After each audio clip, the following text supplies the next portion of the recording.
I think all of you know, for a diagnostic entity to get established, say let's say like a fever, to diagnose it as a malaria or typhoid, it has to satisfy certain criteria. For every diagnosis, it has to satisfy certain criteria, which is called as construct validity.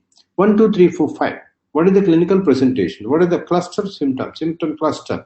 Second is lab tests, the pathology, elaborate diagnostics, scores and outcome, response to treatment, and the family history.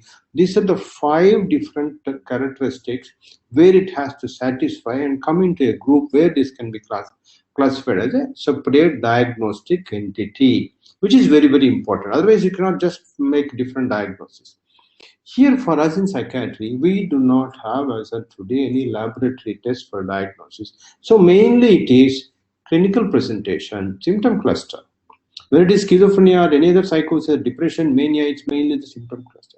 We don't have any laboratories. The course, response to treatment and family history are very, very important things. I'll be coming to that in the later part of the discussion. These three are very, very important because a lot of times current presentation may not be, like you don't get a clear textbook description of the symptoms a lot of times. This is where I find our classificatory systems like DSM-5.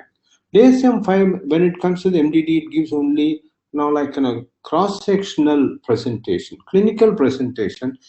As on today, current, what are the clinical symptoms which are presented? Like 2 weeks of most of the time in the day, most of the days in the week, at least for 2 weeks, and depression symptoms, loss of interest, sleep, and all those things, and either one of these two, and then 6 of the. That's the only thing. Beyond that, it doesn't talk about the family history at all. Family history has got no relevance when you look at the DSM-5 diagnosis. Past response and the recovery, all these things, unless it is a recurrent depressive disorder, episodicity, none of these are included in the DSM diagnostic criteria when you have to diagnose either a mood disorder or a schizophrenia, which I feel is a significant deficit, which I will come to it a bit later, why this becomes a significant deficit, especially when we don't have this laboratory test. I think yesterday I was on the lighter side, I was talking about Professor, neurologist Professor Mani's talk saying that if the patient does not have symptoms and only if the EEG is showing some abnormality, sprinkle some phenobarb on the EEG. Right, sir? And it's definitely, there's no doubt about it. But at the same time, I also asked you another question saying that I don't think any of the patient with diabetes is going to present to the physician saying that I'm having polyuria. No.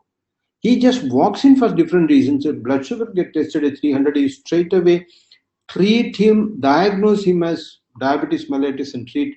What I'm saying is that clinical presentation need not be there at all. It's completely based on lab tests, completely based on your blood pressure checkup.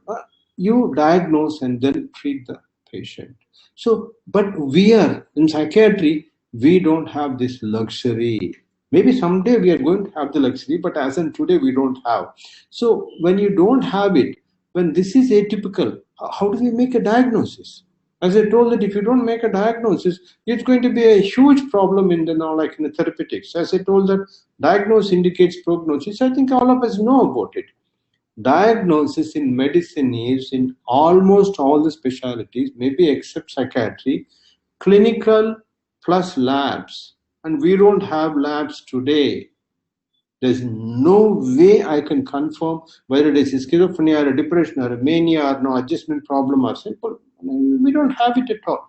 So clinical presentation, usually the current and past, the family history, I'll come to it a bit later.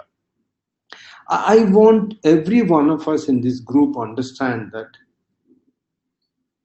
you look at either DSM-5 or ICD-10 or 11, 1, 2, 3, 4, 5, 6, 7. There is definitely clinical diagnostic criteria. Even as a clinician also, even if I don't bother about those ones, I have my own experience. I've seen certain criteria which I can make out this is whether it is like an MDD or bipolar.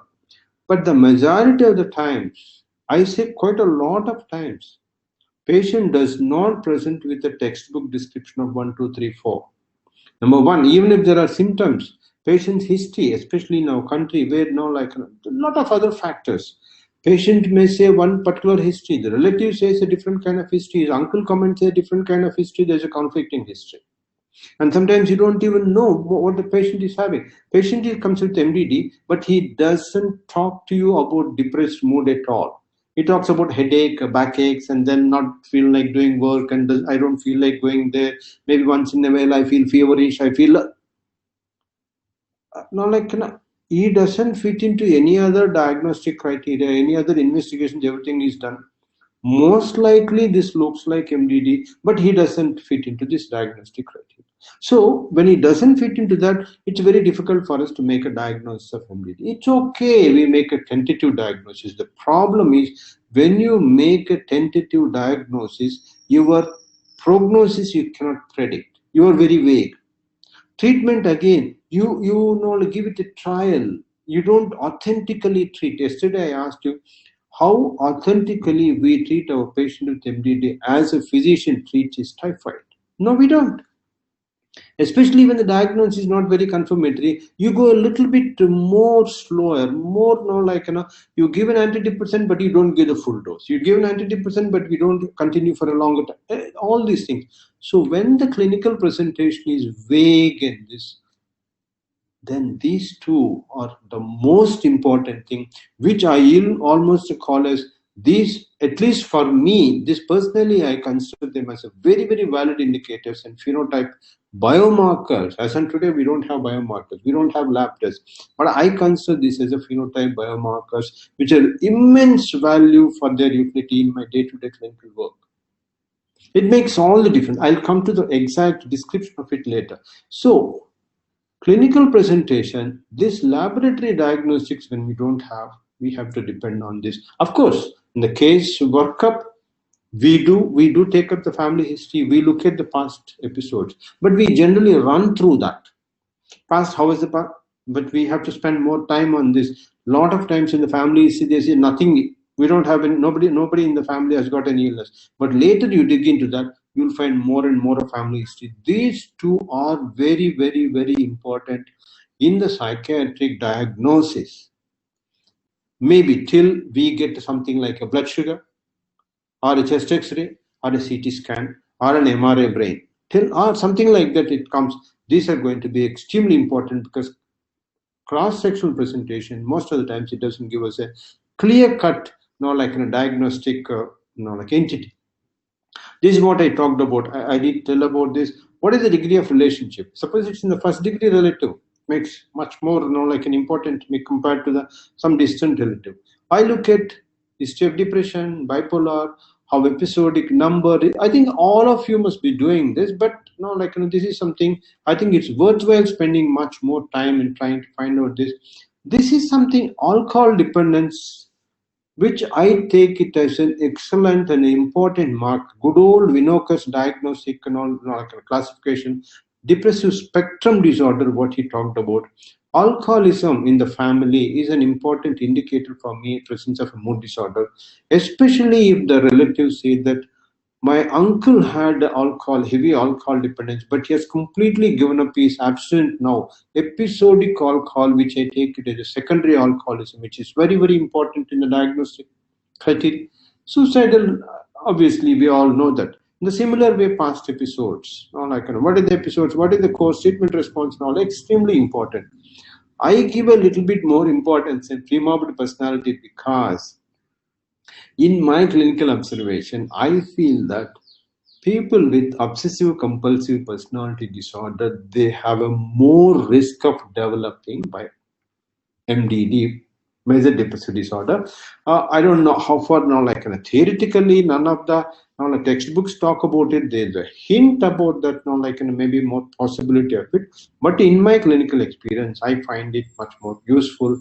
This is useful to me not only in the diagnosis, but also in the management of the patient, because OCPD patients are a little bit difficult patients in the management. You need to spend more time, you need to explain more time. They want everything to be black and white. And generally for us in psychiatry, we talk very vague. There's nothing like black and white for us. It's very, very difficult. So they want it to be like that. I think that's where we have to make some kind of a compromise and then discuss with them. Spend this identification of the pre-model personality, especially if it is OCPD, it helps a lot in the initial few 2-3 sessions to convince the patient about the diagnosis and then the therapeutic modality what you have. That's where I find it much more useful.